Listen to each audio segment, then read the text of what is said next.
Subscribing to my girlfriend-only friends account was the worst mistake of my life. What I saw on there left me sick to my stomach and horrified.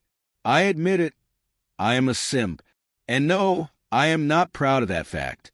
If I could go back in time and stop myself when I first started acting like one, I would, in a heartbeat.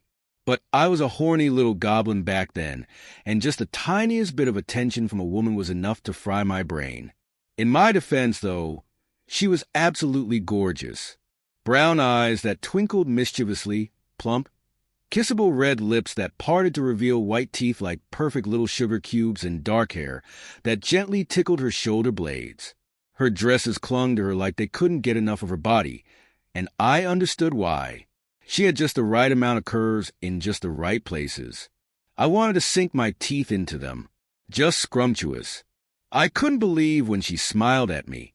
Jaw dropped open like a drawbridge. I stared at her from my seat in the cafe, wondering when the dream would end. It didn't.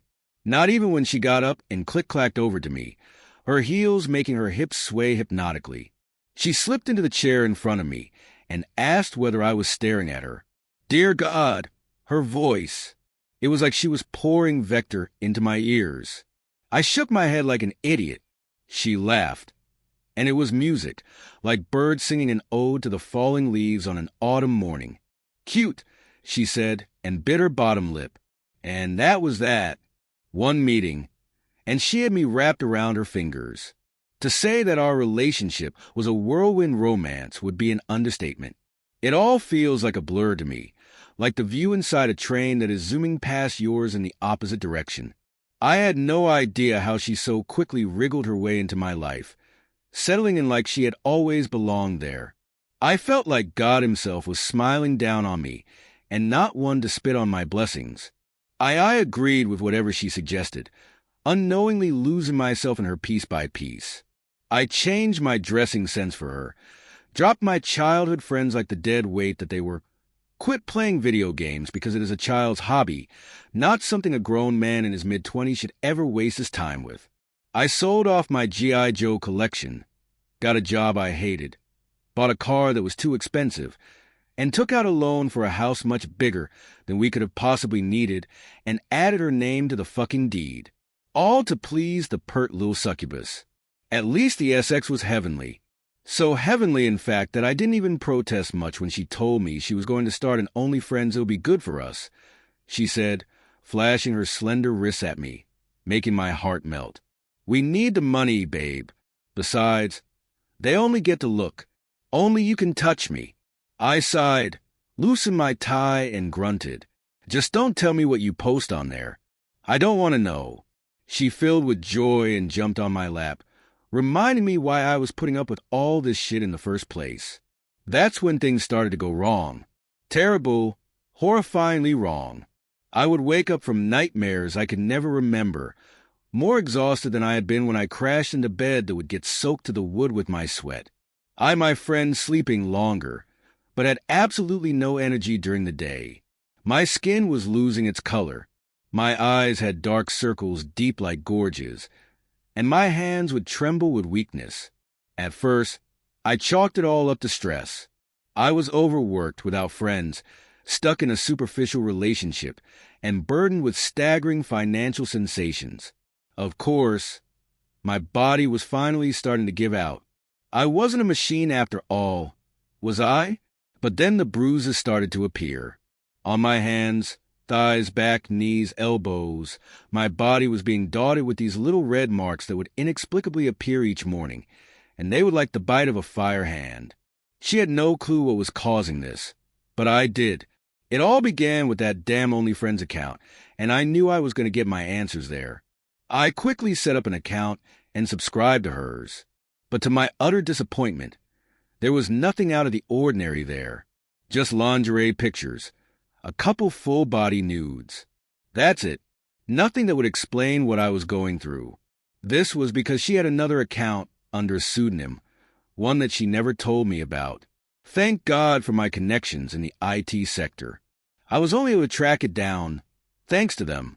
As soon as my phone buzzed with a message telling me about her alt account, I ran into the bathroom at the office and locked myself in the first empty stall. I wiped the sweat off my hands and unlocked my phone. With shaky thumbs, I made the payment and got access to her account, and what I saw made my head spin in fear. It was just the most bizarre collection of pictures. Animal skulls mounted on some greasy altar. Candles arranged around a strange chalk diagram on the floor of our basement. Grainy photos of rotting carcasses of dogs with their entrails ripped out and laid in a circle around them. Close-up pictures of accident victims in their cars. Limbs cut off, flesh burnt black, skin melting off, eyes crushed to a viscous jelly. How the fuck were these photos up? How did she even get them? Why had the folks over at OnlyFriends not deleted them? I could feel bile rise up in my throat as I scrolled past those pictures, and the comments to those pictures were just as confusing. Strange symbols and squiggly lines that I had never seen on a fucking keyboard made up the comments.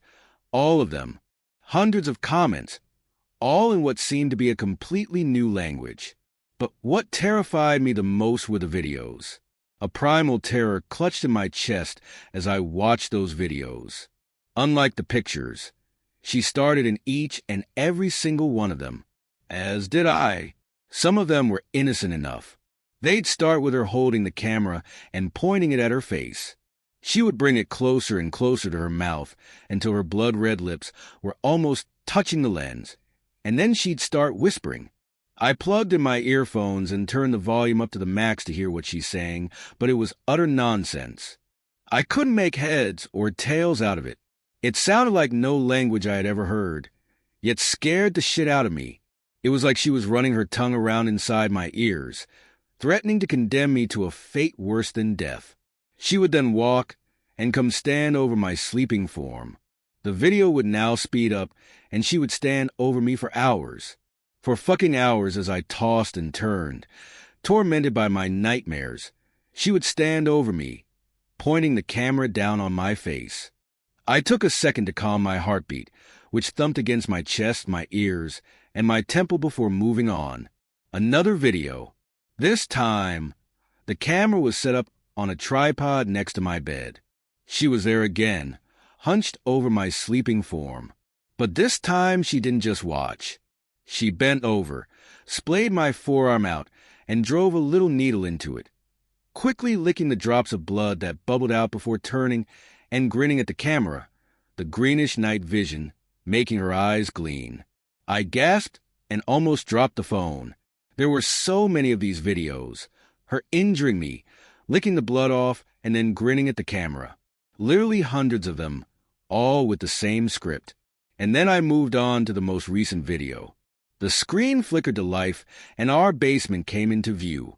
It didn't look anything like I was familiar with, lit up by the windows that bathed the room in a dull orange glow. The entire basement had been turned into an altar, like the pictures I had earlier seen. Unclean cattle skulls were strewn across the room. The floor was slathered with squiggly chalk lines set up in strange symbols. Tapestries with dizzying designs embroidered on them hung from the rafters, and smoke arose from somewhere off-screen. In the middle out of it, although, was the love of my life. Nude, with her entire body soaked in blood. She was writhing on the floor, touching herself and moaning in a hoarse and guttural voice. Propped up on a small table in front of her was a framed picture of me with the eyes burned off, probably with a cigarette. The fear that crashed into me brought tears to my eyes. She began rubbing herself faster and faster and faster and faster until her hand was just a red blur on the screen. Sharp shadows danced on her face as she began speaking. "Soon," she said. "Soon, soon, soon, soon."